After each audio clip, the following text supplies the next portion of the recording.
Queridos irmãos, muito boa noite. Vamos iniciar mais uma reunião de estudos da sexta-feira, hoje dia 30 de março de 2012. Amanhã, 31 de março, nós estamos aí completando o aniversário de desencarne de Allan Kardec, que desencarnou em 31 de março de 1869, com 65 anos, de um aneurisma cerebral. Então, hoje é uma véspera desse dia marcante aí para a humanidade, que foi também a morte de Allan Kardec. E nós vamos então dar início à nossa reunião. Tereza Cristina vai fazer a palestra da noite e nós vamos com certeza sair daqui com mais questionamentos, mais informações, mais reflexões a respeito do que nós vamos aprender com a doutrina espírita.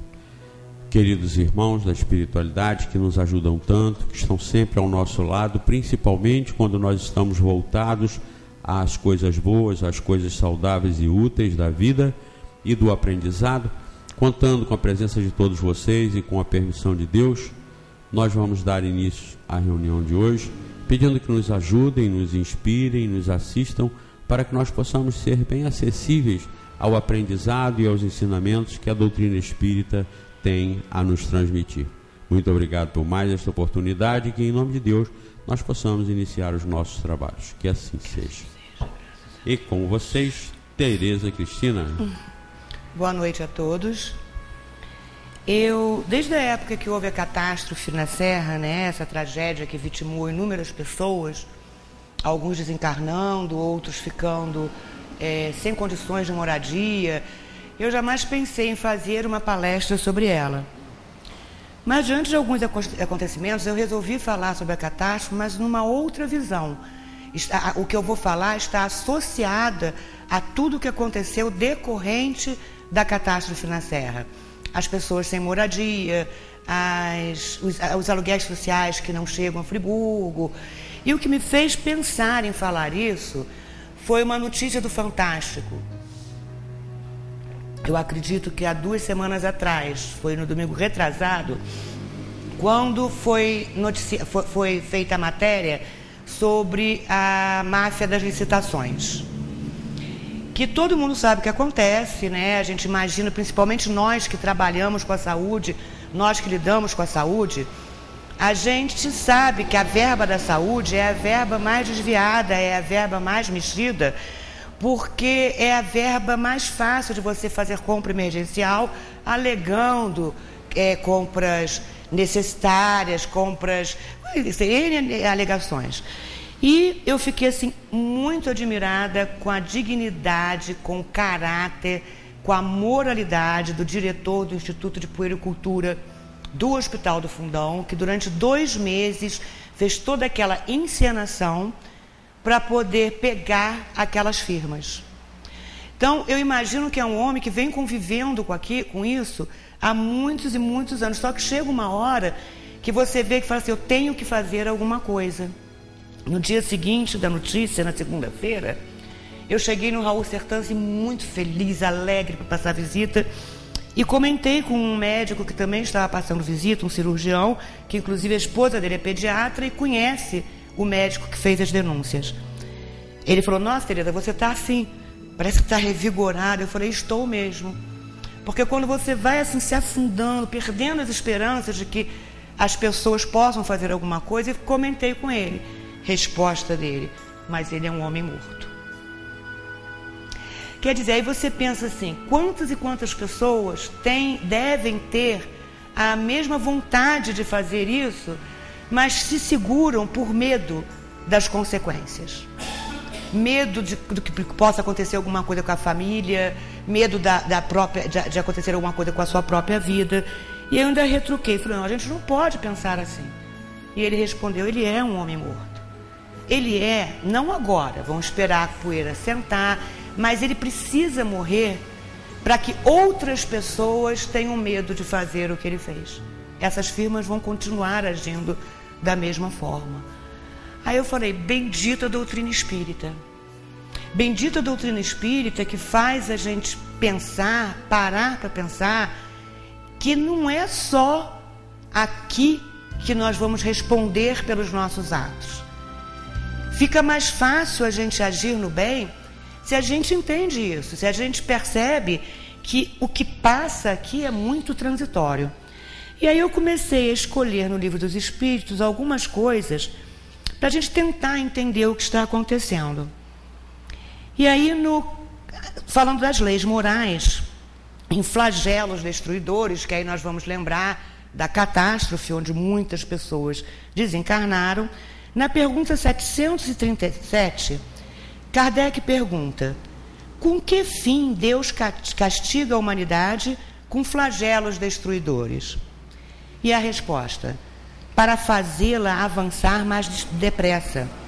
Não dissemos que a destruição é necessária para a regeneração moral dos espíritos, que adquirem em cada nova existência um novo grau de perfeição? É necessário ver o fim para apreciar os resultados. Só julgais essas coisas do vosso ponto de vista pessoal e as chamais de flagelos por causa dos prejuízos que vos causam. Mas esses transtornos são frequentemente necessários para fazerem com que as coisas cheguem mais prontamente a uma ordem melhor, realizando-se em alguns anos o que necessitaria de muitos séculos. Aqui, o Espírito é muito eficaz ao falar na questão da moralização, de atingir um grau de perfeição. Então, não só para aqueles que desencarnaram e que na próxima encarnação vai vir com uma bagagem que foi passada nessa última encarnação, e eu sempre, todas as vezes, apesar de orar muito por essas pessoas, apesar de estar sempre pensando, querendo que elas estejam bem, que elas estejam entendendo a situação porque passaram, isso os desencarnados e encarnados, eu sempre falo, ninguém morre antes da hora, nós sabemos disso. Ninguém estava ali por acaso. Quando eu olho, às vezes, ali na rua que eu moro, caiu uma barreira, foi a rua onde os bombeiros morreram, a barreira foi muito caprichosa ao cair. Não sei se vocês conhecem ali a casa do Gastão, que era dono do... né? A casa dele ficou assim, queda para cá, queda para lá, e aquela casa amarela linda ali no meio. Só a piscina foi destruída. A barreira só pegou, quer dizer, não bateu. A piscina foi totalmente destruída. Quer dizer, ninguém ali na casa dele, não era para ninguém desencarnar naquele momento. Então, os que se foram, estava na hora de desencarnar. Era o momento deles. Os que ficaram para aprender com mais essa lição. Então, nós temos que pensar, aqueles que ficaram desabrigados, alguns conseguiram aluguel social, outros não conseguiram, alguns já estão refazendo sua vida, outros não fizeram, tá? Muitos perderam entes queridos, outros não perderam. Mas o que eles estão aprendendo com essa situação? Se essas pessoas estão nutrindo em seus corações raiva, revolta, elas não estão chegando a lugar nenhum. Elas não estão aprendendo com aquela lição. A gente sempre repete, a vida é uma escola. O planeta Terra é a escola que nós, espíritos, estamos frequentando nesse momento, neste corpo. E ainda teremos que retornar muitas vezes para que um dia possamos atingir a perfeição. E aí a gente pensa se o poder público aprendeu a lição. Quando a gente ouve, mais uma vez, na nossa cidade, a notícia de que algumas pessoas na saúde foram indiciadas por formação de quadrilha, peculato e alguma outra coisa que eu não guardei. Esse mesmo médico que eu falei na reportagem do Fantástico, ele usou uma frase que caracteriza muito bem o que os gestores de saúde fazem. Não generalizando, aqueles que fazem. Ele disse: quem rouba da saúde deveria ser condenado 2 vezes, pelo roubo e por matar pessoas. Porque quando você desvia o dinheiro da saúde, quando você faz qualquer desvio, você está lesando alguém. Se eu retiro o dinheiro da saúde, eu estou impedindo que remédios cheguem aos hospitais.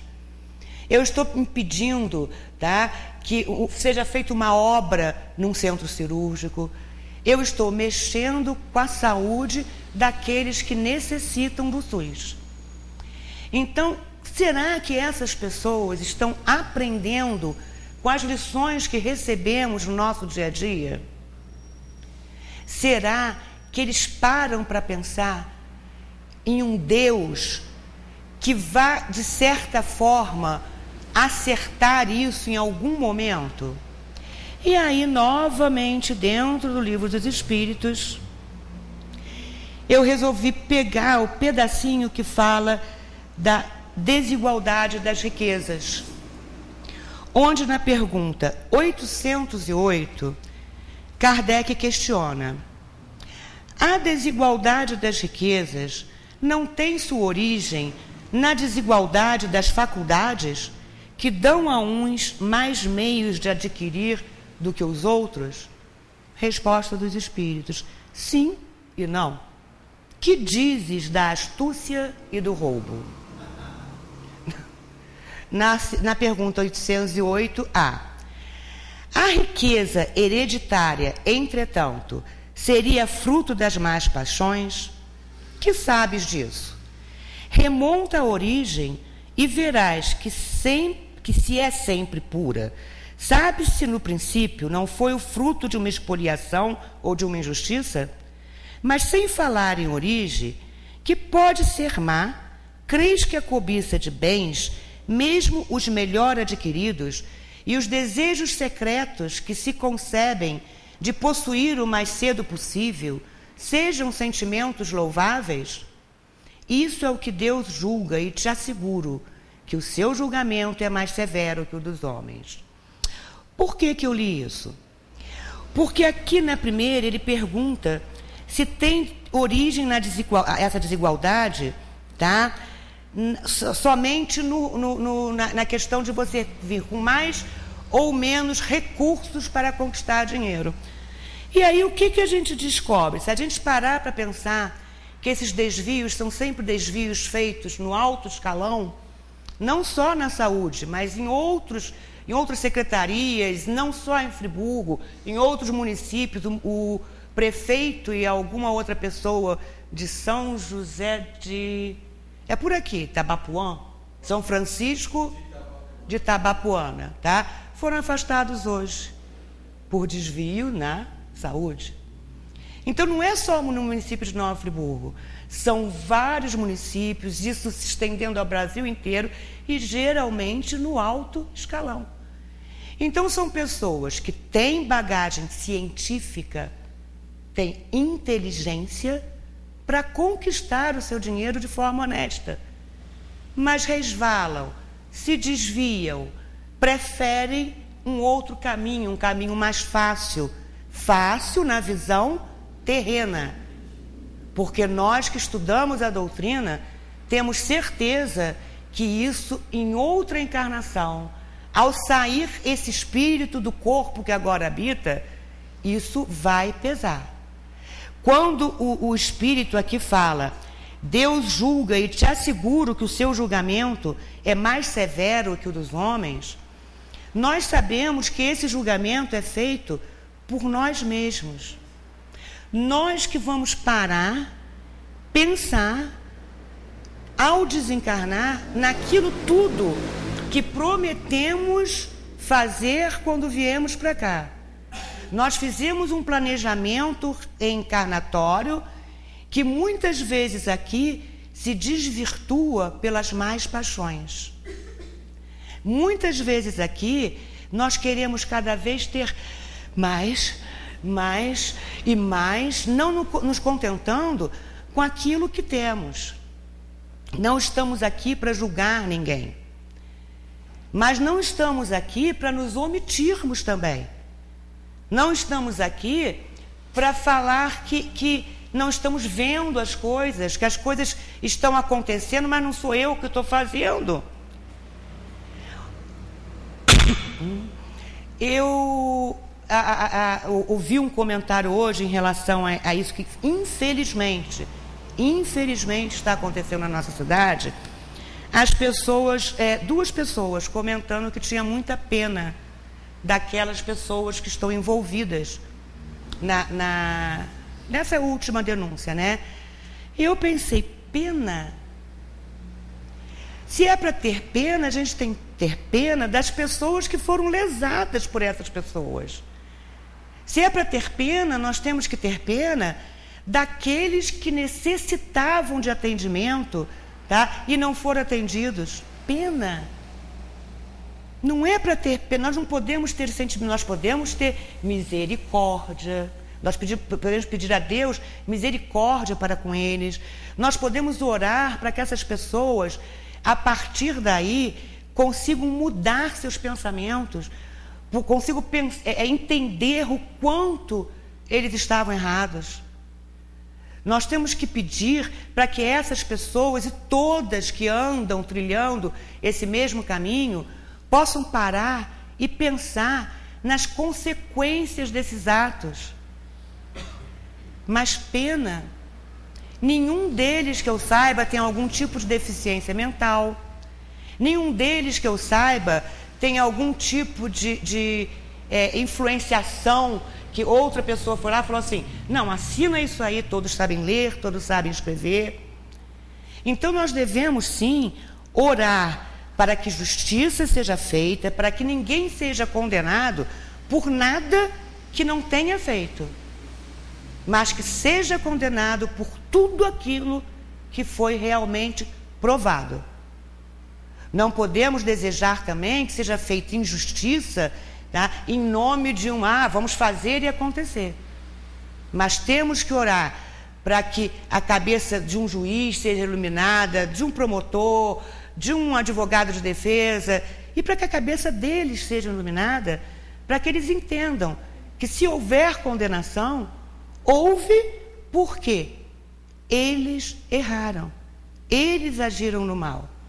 Mas não nos cabe julgar, nos cabe orar para que tudo tenha um caminho dentro da legalidade.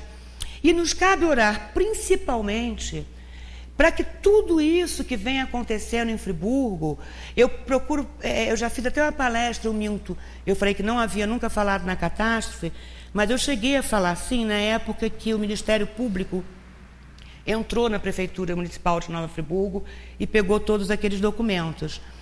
Que eu comentei o seguinte, que tomara que esse promotor começasse a mexer no subsolo, né? Tentar mexer com os alicerces, para que os políticos, para que os nossos novos candidatos pensem duas vezes antes de tentar se desviar do caminho que é o caminho da política.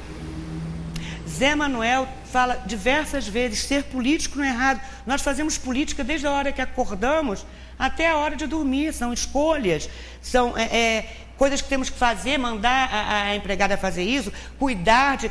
Política não é errado. Errado são o que as pessoas fazem se utilizando da política, ganhos pessoais. Se você fizer uma política séria, você tem como levar esse município para frente, você tem como levar o Estado para frente, consequentemente, o país. Então, que esse movimento que está havendo na cidade, de denúncias, eu, pelo menos, que me lembre, em outros governos, que com certeza aconteceram desvios, aconteceram desmandos, eu nunca vi essas coisas acontecendo. Então está lá um ponto, a catástrofe. A partir dali, tá? Um promotor que resolve ficar de olho no dinheiro que estava sendo encaminhado para Friburgo e tem o peito de entrar dentro de uma prefeitura e retirar documentos. A partir daí, denúncias contra o então prefeito que estava em exercício. A partir daí, novas denúncias contra a saúde. Que isso não pare por aqui, que seja um movimento que vá fazendo uma moralização naqueles que se dispuserem a ter um cargo público, em Friburgo e em outros lugares, que também estão acontecendo movimentos em outros lugares. E aí, a gente vai para a questão do livre-arbítrio.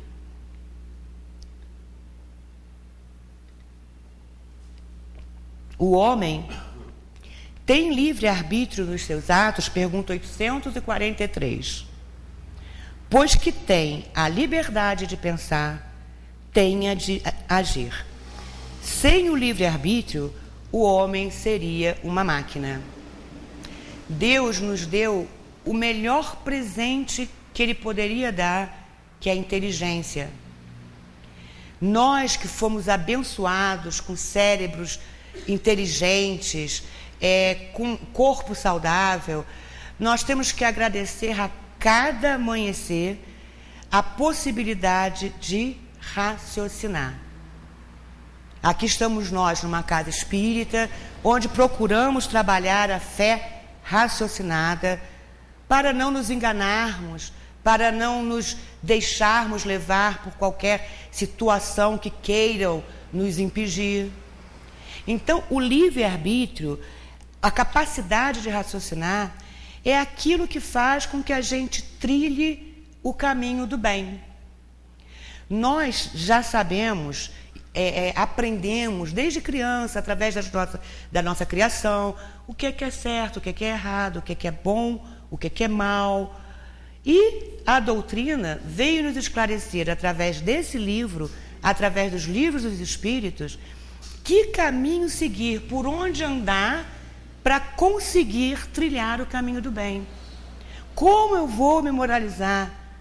Como eu vou agir com os meus entes queridos? Como eu vou agir com o meu próximo? Como eu vou agir no meu ambiente de trabalho?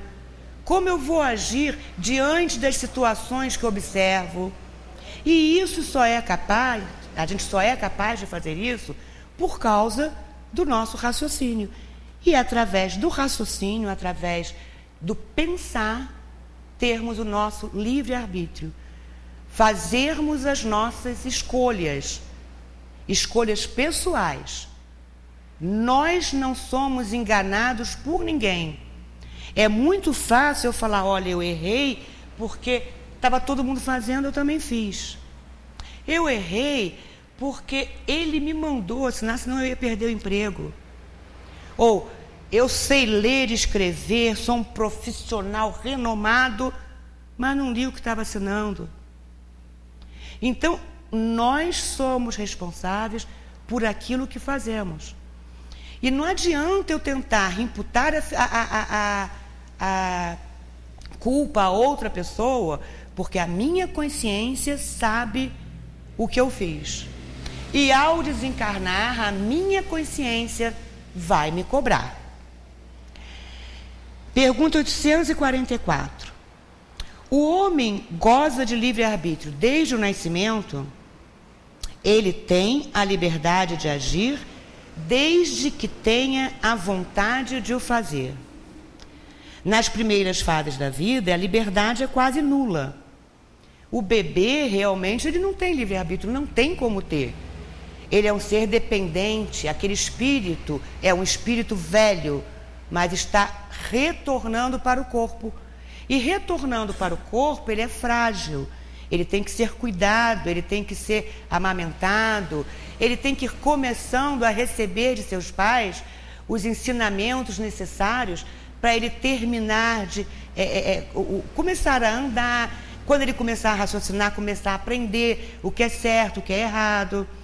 Mas se vocês observarem, a criança, quando chega um aninho, ele começou a andar, ele começou a dar os primeiros passinhos, você já começa a observar nele características que com certeza são características antigas.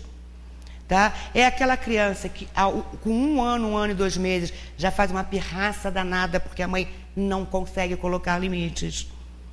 É aquela criança que você está saindo com ela, você puxa para cá, ela te puxa para lá, você puxa para cá, porque ela quer ir para lá, ela não quer ir onde a mãe está indo. Eu costumava falar com meu pai que ele não andava, ele não passeava com o neto dele. Meu sobrinho tinha uns 3 anos, mas quem passeava era ele que levava papai. Que meu pai era bem alto, ele com a mãozinha lá, e ele ia arrastando o papai para onde ele queria ir. Então, começa desde tenra idade aquele espírito se manifestar, aquele espírito mostrar determinadas características, tá? A gente fala assim, não existe criança cruel. Existe criança cruel. Eu conheço uma criança que eu vi, ninguém me contou, que tirou uma joaninha, né? Ela tirou uma patinha da joaninha, depois tirou outra patinha da joaninha, depois tirou outra patinha e ficava se divertindo vendo a joaninha lá, tá? Toda. Tirou outra. Quando não tinha mais patinha de joaninha para tirar, ela acendeu um fósforo e queimou a joaninha. Isso é sinal de crueldade, não é uma brincadeira normal. Então, os pais estão ali para quê? Para orientar, para tentar fazer com que aquele espírito se modifique nas suas más tendências e adquira qualidades, adquira virtudes. E muitas dessas pessoas que estão aí no poder público, tiveram famílias, tiveram berços que levaram eles assim por um caminho de bem, de moralidade, tá? Que são às vezes até exemplos de você falar, nossa, como fulano era bom, como fulano era moral. E, no entanto, essas pessoas que tiveram exemplos, que tiveram berço, que receberam tudo para se moralizarem, trilham o caminho do mal. Foi culpa dos pais? Foi culpa daqueles que deram todo o suporte? Não. É culpa do espírito, que apesar de ter o conhecimento da existência dos dois lados, falou mais forte as mais paixões. O orgulho, eu quero ter mais, eu vou ser mais, e mais, e mais, e cada vez mais e mais. Mesmo que eu já tenho casa, carro último tipo, casa com piscina, não me importa, eu quero mais. Eu sou esperta. Como eu sou esperta, como eu sou esperto, eu vou lesar essas pessoas não vão nem perceber, não vão nem notar. Mas a nossa consciência, nesse espírito aqui, isso fica registrado. Fica registrado e quando eu desencarnar, vou prestar contas a mim mesma. E ao retornar em outro corpo, vou trazer essa bagagem de erros junto comigo. E aí talvez, eu não sei, daqui a 1000 anos, eu, que tantas pessoas lesei, vou encarnar só para ser lesado. E aí, como eu não lembro do meu passado, eu vou falar, puxa, por que isso está acontecendo comigo? Então nós temos que ter muito cuidado em tudo que nós fazemos, pensamos, em tudo que nós omitimos.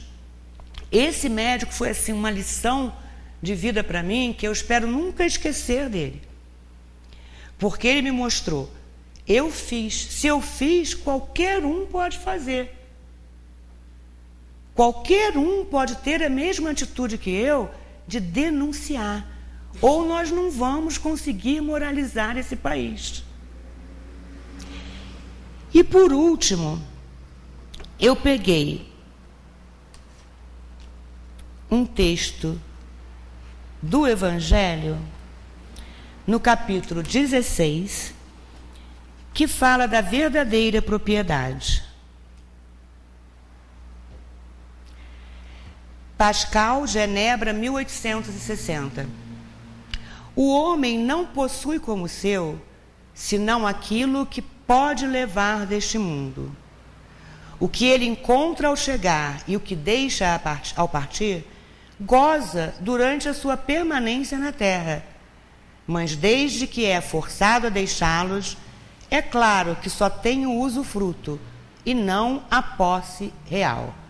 Ou seja, o homem, ele não possui senão aquilo que ele pode levar. Vou levar meu carro comigo, importado? Vou levar minha casa? Vou encher meu caixão de dinheiro? Não. A minha bagagem é o bem que faço e o mal que pratico. Então nós temos que viver tentando praticar todo o bem que pudermos. Porque o mal também vai nos acompanhar. Eu não vou conseguir chegar lá e só lembrar das coisas boas, não. Pelo contrário, na visão do espírito, quando a gente está fora dessas vestes, a gente consegue entender melhor a passagem por esse corpo. E vão me pesar muito mais os males que pratiquei. Nós temos casa, dinheiro, carro, etc., tudo em usufruto. Tudo nos foi emprestado. Se for necessário eu passar pela miséria ainda nessa encarnação, isso acontece. Isso acontece com certeza. Mas vai depender até do merecimento do espírito em aprender com a miséria. Então tudo é muito encadeado, tudo é muito planejado, tudo é muito organizado. Basta que nós raciocinemos. O que é então que o homem possui? Nada do que se destina ao uso do corpo, e tudo o que se refere ao uso da alma, a inteligência, os conhecimentos e as qualidades morais.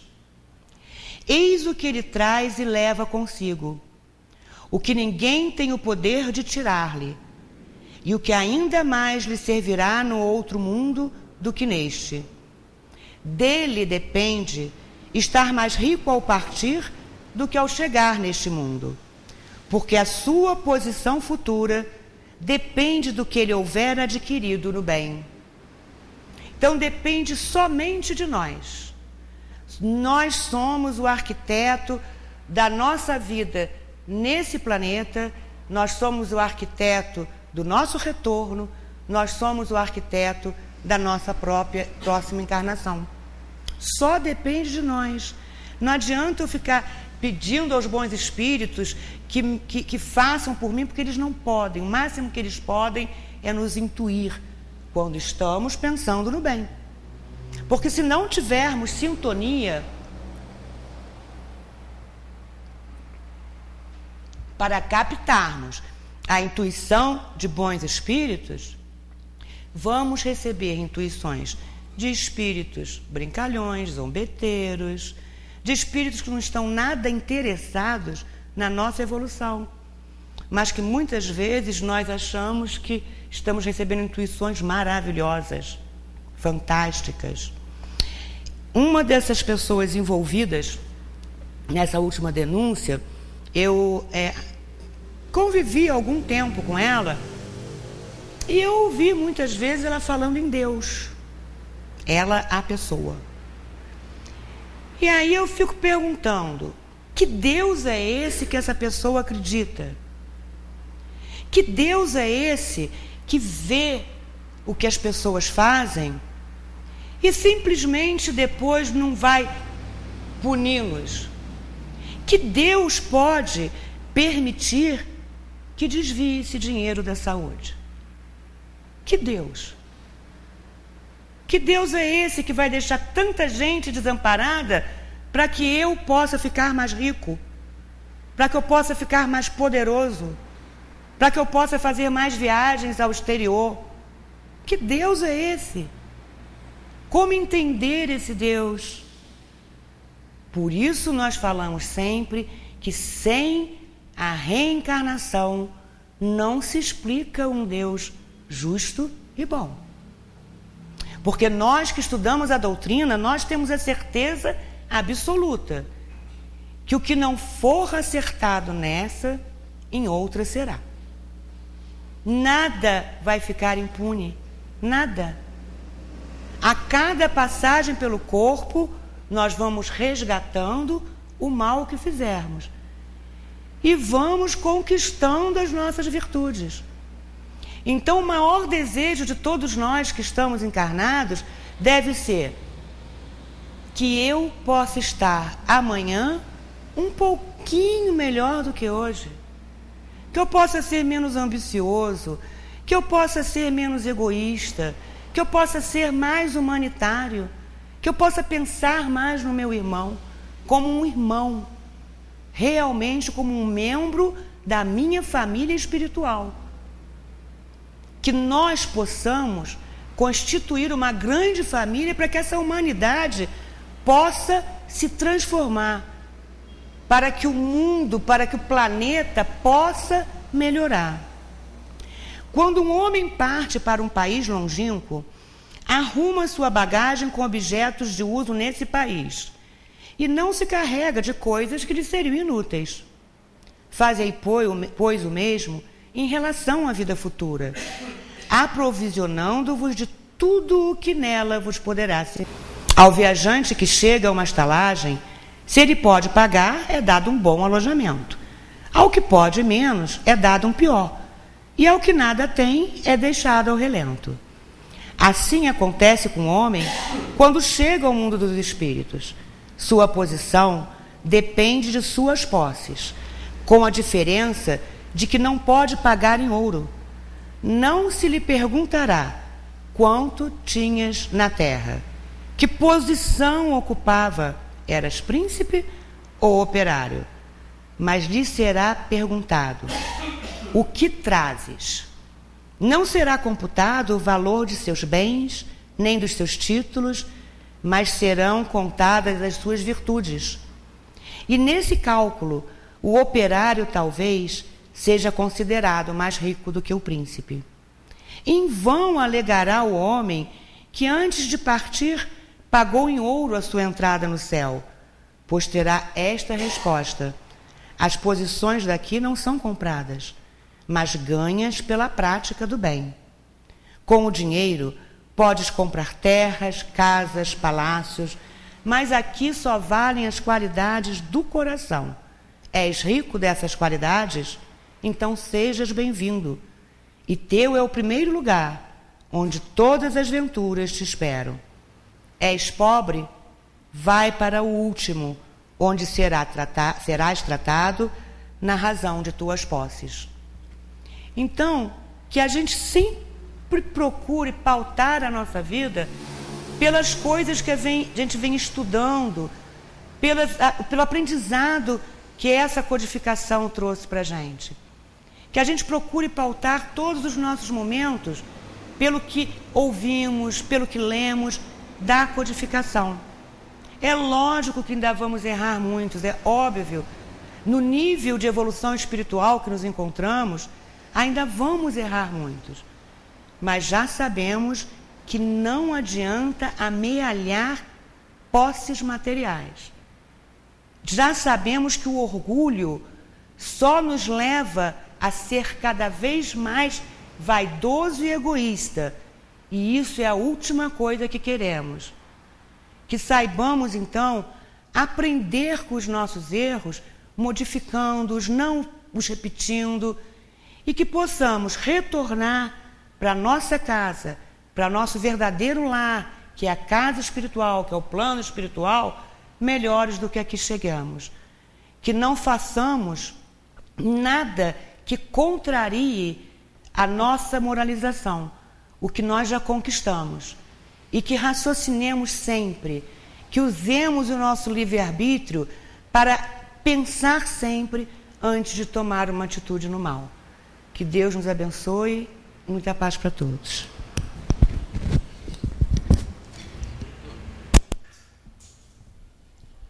Queridos irmãos, nós, como sempre no Centro Espírita Friburguense, nós aprendemos, através da doutrina espírita, a sermos realmente úteis para nós próprios e, consequentemente, sendo úteis para nós, nós começamos a promover modificações em nós mesmos. À medida que nós vamos compreendendo que não devemos fazer, apesar de podermos fazer, não devemos fazer, nós vamos acumulando não só informações, mas energias para evitar o mal, para evitar as distorções. Eu hoje já estava comentando com a Ângela, quando eu li essa matéria, a respeito dessas pessoas envolvidas, que são conhecidas nossas, uma boa parte. Se nós estivéssemos no lugar dessas pessoas, será que a gente faria isso? De repente nós poderíamos fazer. Porque quando a gente está na situação que as pessoas lá se encontram e acabam caindo, elas caem porque elas têm uma justificativa para aquilo. Elas não são criminosas assim, ostensivamente. Mas no fundo, vem aquelas propostas tentadoras. Não, isso vai ser... Isso é por conta da firma, isso é por conta da empresa, isso ninguém vai saber, isso é um presente nosso. Não é presente. Viram aí nessas corrupções que andaram sendo expostas aí pela televisão, essas últimas na área da saúde justamente, e que é um crime maior ainda, né? Porque custa vidas e vidas e vidas. Então, nós nessa mostra de corrupção que nós tivemos, nós vimos que o corrupto, ele cobra, além do percentual que ele diz que vai dar pro envolvido, pro cúmplice dele, que é o comprador, que é o representante do órgão público, além daqueles 20%, ele põe mais 50% ou 100% em cima. Porque aí, se já está corrompido e o contrato já está garantido, qualquer preço que ele puser vai ser pago. Então, ele não só superfatura a mercadoria, como ele dobra o preço para daquele dobro ele pagar 20% e ainda ficar com lucro maior ainda. Olha que absurdo. O conhecimento do espiritismo atrapalha a corrupção. Porque o conhecimento do espiritismo, ele não vai lá contra a corrupção. Ele vai ao indivíduo e imuniza e vacina o indivíduo contra a corrupção. Então essa é a grande diferença. Em espiritismo, nós temos que fazer um esforço em aprender a doutrina simplesmente através do livro dos Espíritos, do livro dos Médiuns, e desemboca com a conclusão moral do espiritismo no cristianismo, nos ensinamentos de Jesus. Então, porque foram os mais avançados que nós tivemos na Terra. Então, o estudo da doutrina espírita é que é importante. Não adianta a gente encher esse centro de gente, porque nós hoje vamos ter aqui, depois da reunião, nós vamos ter uma sessão de curas. Aí isso fica igual a igreja. Isso deu um inchaço que não serve para nada. Só serve para satisfazer cada um que vai lá com interesse no seu. O interesse em levar vantagem. E não o interesse em resolver, em ajudar, em ser modificado. Normalmente, aquele povo todo que se reúne, 5 mil, 10 mil pessoas num culto, não estão ali com interesse em se modificar moralmente, eticamente, não. Estão ali para levar vantagem, estão ali para dar dinheiro, mas para ter o retorno em vantagens de forma facilitada. Então não adianta encher o centro espírita. Adianta estudar com eficiência, com competência, com seriedade, com humildade, com bastante simplicidade. Porque não adianta também, nós vimos aqui, fazer discursos com palavras lindas, dificílimas, e todo mundo sai, como falou bem, falou bonito, e vocês não entenderam nada. E ninguém entendeu nada. Então vejam aqui, a nossa linguagem procura ser sempre a linguagem do dia a dia, a linguagem de todo mundo. Isso que ela está contando aqui como médica de um hospital público aqui em Friburgo, né? São os acontecimentos de todos os cidadãos. E não só de Friburgo, mas de qualquer outro lugar, em qualquer outra parte. Esse é o objetivo do nosso centro, fazer com que cada um que vem aqui entenda o espiritismo. Depois você pode ir embora, se não vier mais não tem problema. Porque ser espírita não é ficar socado dentro do centro. Ser espírita não é vir a toda reunião. Ser espírita é entender essa responsabilidade que o espiritismo descortina, abre, tira a cortina para a gente ver, olha, é assim, é com vocês.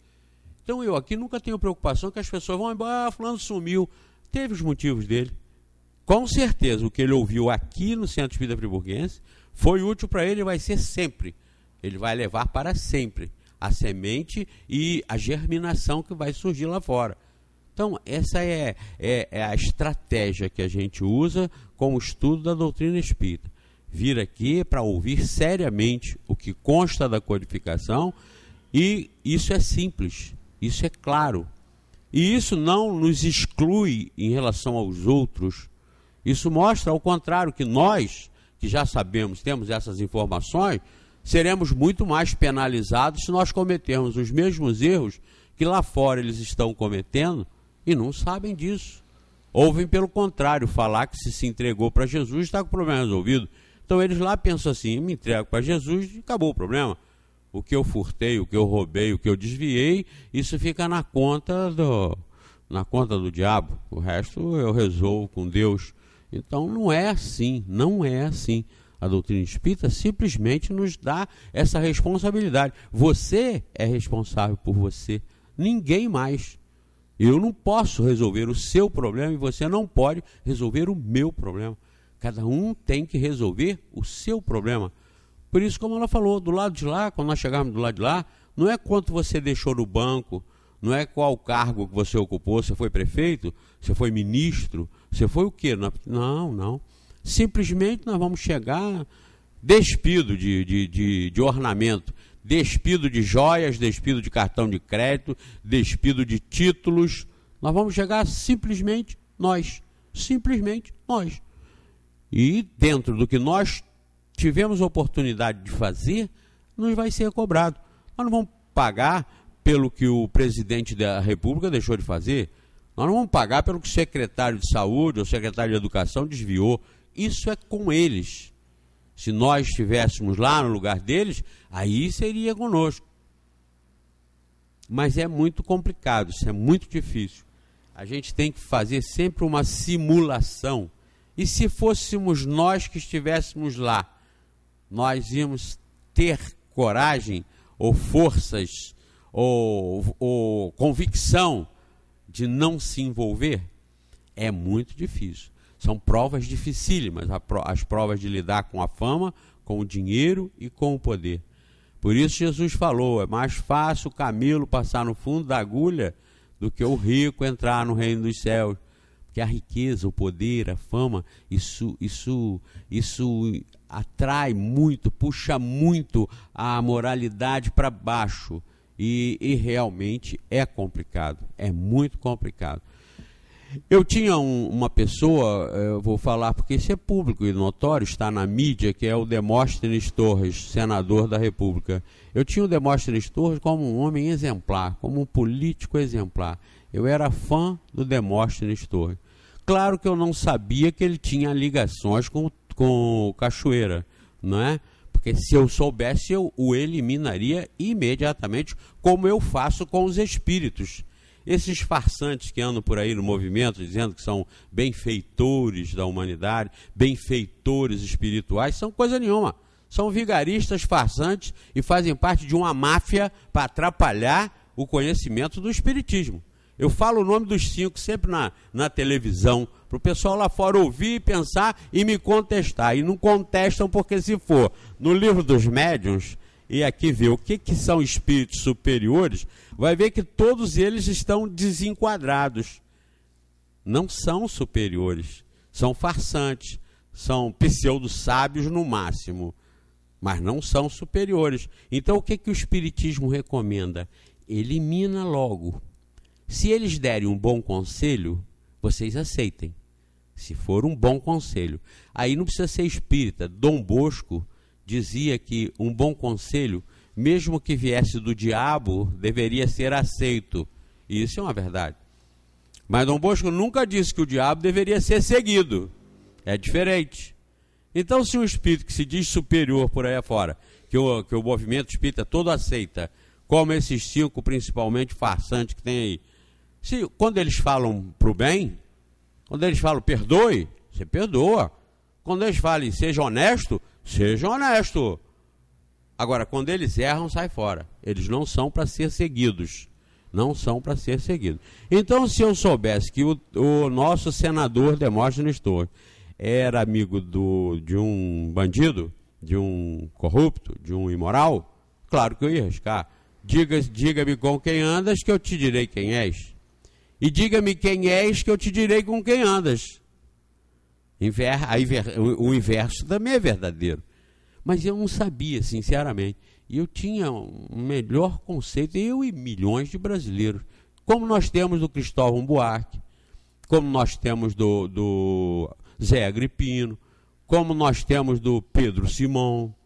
São pessoas que a gente põe em destaque. Bom, pelo menos esses a gente confia neles. Mas observem, vejam como até aqueles que a gente acha que realmente já superaram essa questão da corrupção e do envolvimento, de repente a gente vê que não superou.